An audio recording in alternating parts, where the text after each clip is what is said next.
أي نعم.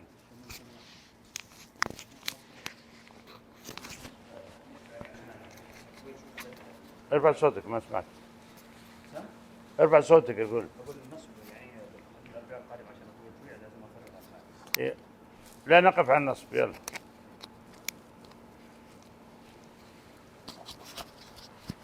وأما النون فتكون علامة في إيش؟ في الفعل المضارع إذا اتصل بضمير تثنية أو جمع أو ضمير جمع أو ضمير مؤنث المخاطب. نعم تفضل. بسم الله الرحمن الرحيم. الحمد لله والصلاة والسلام على رسول الله وعلى آله وصحبه ومن والاه. قال ابن ماجه رحمه الله تعالى: وأما الواو تكون علامة للرفع في ثلاثة مواضع. إيش؟ وأما الواو تكون علامة للرفع في ثلاثة مواضع. في موضعين. وأما الواو تكون علامة الرفع في موضعين في جمع المذكر السالم وفي الأسماء الخمسة، وهي أبوك وأخوك وحموك وأخوك وذو مال. وأما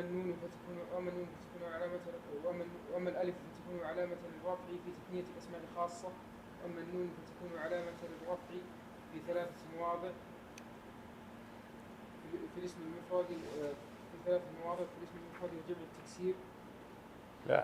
وأما النون فتكون علامة الرفع في الفعل المضارع إذا اتصل به ضمير تثنية أو ضمير جمع أو ضمير مؤنثة مخاطب. نعم. تحفظ محمد؟ تفضل. ايه احفظ. نعم تفضل. أحسن الله عليك. بسم الله الرحمن الرحيم. الحمد لله رب العالمين، والصلاة والسلام على رسول الله. أما بعد، قال الشيخ محمد محي الدين عبد الحميد رحمه الله تعالى في كتابه التحفة السنية في شرح مقدمة الآجرمية، قال: والفعل يعرف بقد والسين وسوف والتاء الثانية الساكنة. وأقول يتميز الفعل عن أخويه الاسم والحرف بأربع علامات: متى وجدت فيه واحدة منها أو رأيت أنه يقبلها عرفت أنه فعل. الأولى قد، والثانية السين، والثالثة سوف، والرابعة تاء الثانية الساكنة. أما قد فتدخل على نوعين من الفعل، وهما الماضي والمضارع. فإذا دخلت على الفعل الماضي فإذا دخلت على الفعل الماضي دلت على أحد معنيين، وهما التحقيق والتقريب. فمثال دلالتها على التحقيق قوله تعالى: قد أفلح المؤمنون، وقوله جل شأنه: لقد رضي الله عن المؤمنين.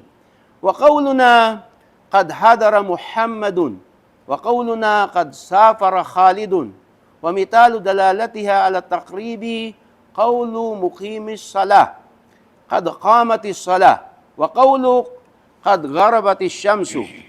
وإذا دخلت على الفعل المضارع دلت على أحد معنيين أيضا، وهما التقليل والتقدير.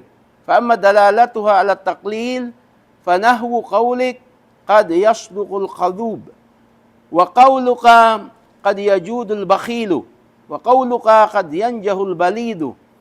وأما دلالتها على التكثير فنحو قولك قد ينال المجتهد بغيته، وقول قد يفعل التقي الخير، وقول الشاعر قد يدرك المتأني بعد حجته، وقد يكون مع المستعجل الزلل.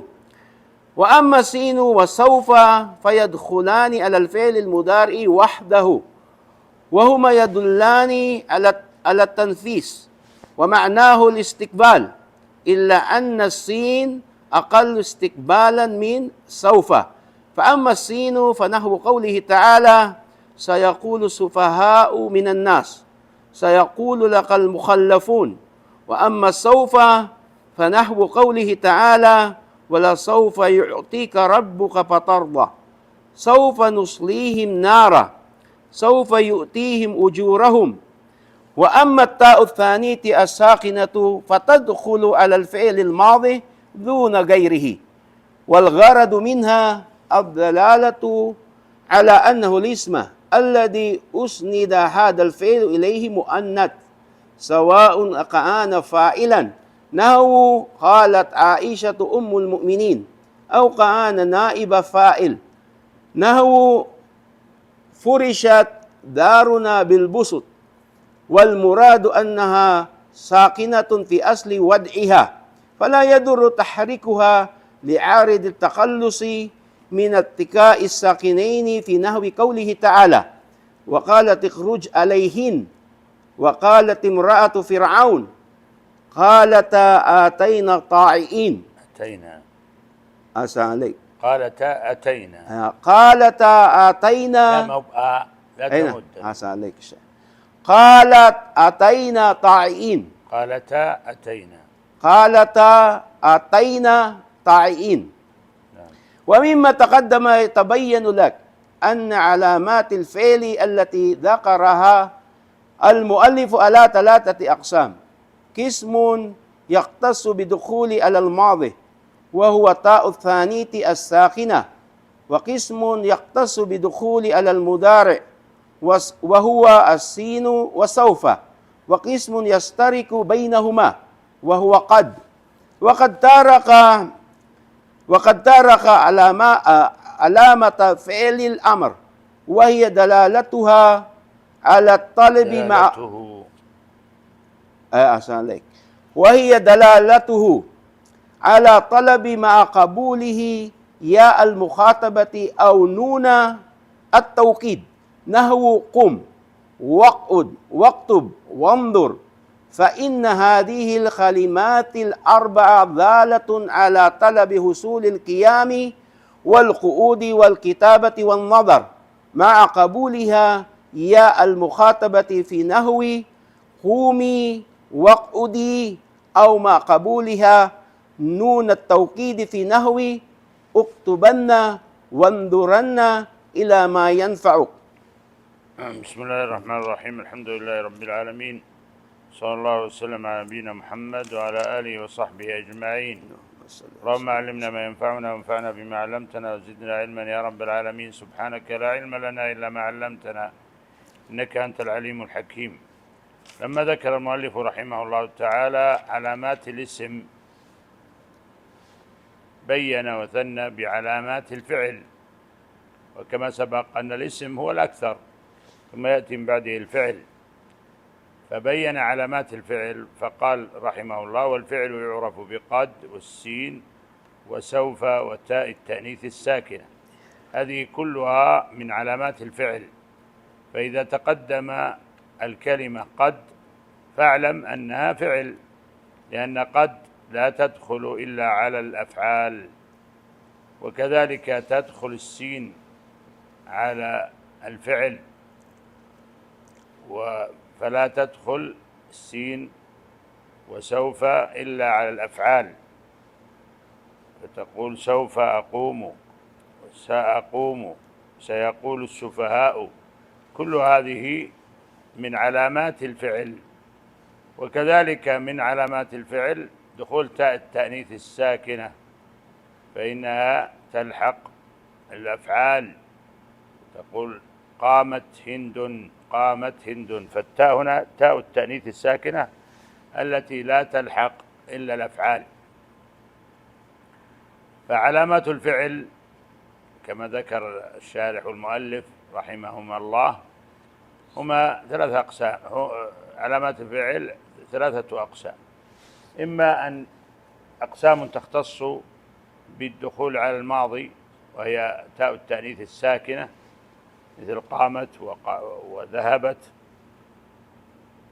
وقسم يختص بالدخول على المضارع وهو السين سوف، وهذه السين وسوف تحول الفعل المضارع من الحاضر إلى المستقبل. إذا قلت سوف أقوم أو سأقوم أنك ستقوم في المستقبل، ولذلك من تعريف الفعل المضارع هو ما دل على حدوث الفعل في الزمن الحاضر، حدوث الفعل في الزمن الحاضر وفي الزمن المستقبل. الحاضر معروف أن الفعل المضارع هو يدل على وقت حدوث الفعل، لكن يتحول بالسين وسوف إلى المستقبل، والسين والسوف لا تدخل إلا على الفعل المضارع، فلا تدخل على الماضي، فهي خاصة بالفعل المضارع. سين وسوف تدخل على الفعل المضارع وتحوله من الحال إلى الاستقبال، تحوله من الحال إلى الاستقبال. وسأقوم، سوف أقوم، سيقول السفهاء من الناس، ما قالوا وإنما سيقول، فوقع كما أخبر ربنا عز وجل، وقالوا السفهاء من الناس كما أخبر ربنا. فحين نزل قول الله عز وجل سيقول لم يقولوا إلى الآن، لكنهم قالوا فيما بعد، وهكذا. وقسم يختص بالدخول على المضارع وهو السين وسوف، وقسم يشترك بين الفعل المضارع وبين الفعل الماضي وهو قد، وهي تأتي للتحقيق في المعنى أو للتقليل. للتحقيق حينما تقول قال الله عز وجل قد أفلح المؤمنون، يحقق الله عز وجل فلاح المؤمنين، قد أفلح المؤمنون، هذا تحقيق الأمر وتأكيده، قد أفلح المؤمنون. وقد يأتي للتقليل أو للتقريب، لما تقول قد قامت الصلاة تقرب الأمر، أو تقول قد غربت الشمس وهي لم تغرب بعد ولكنها قد تضيفت للغروب، تضيفت الشمس للغروب، فإن هذا من التقريب. وقد تأتي قد للتقليل، قد يصدق الكذوب من عادته الكذب لكن يمكن أن يصدق، فإذا قلت قد يصدق الكذوب فهذا لتقليل صدقه وليس لتحقيق صدقه. قد يصدق الكذوب يعني للقلة، للتقليل. فهذه معاني قد. وقد لا تدخل إلا على إيش؟ تدخل على الفعل المضارع والفعل الماضي. قد قامت هذا فعل ماضي، قد يصدق الكذوب فعل مضارع، قد أفلح المؤمنون فعل إيش؟ ماضي، وهكذا. فقد تدخل على الفعلين، الفعل الماضي والفعل المضارع.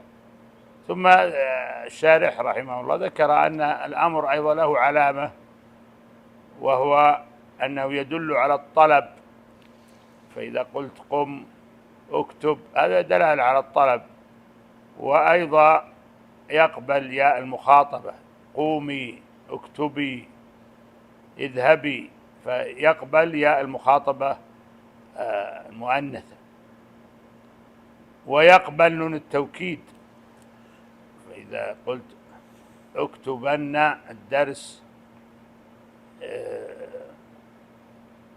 احفظن المقطع، وهكذا. كل هذا يعني هذه من علامات الفعل الأمر. فالمقصود أن الفعل له علامات ظاهرة بينة، ومن أشهرها هذه العلامات التي ذكرها المؤلف رحمه الله تعالى، بأنه يعرف بقد والسين وسوف وتاء التأنيث الساكنة. فإذا وجدت كلمة سبقت بقد، أو كلمة سبقت بالسين أو سوف أو بتاء التأنيث الساكنة، علمت أن هذا فعل. فهذه علامات الفعل، والله أعلم. صلى الله وسلم على نبينا محمد. في سؤال؟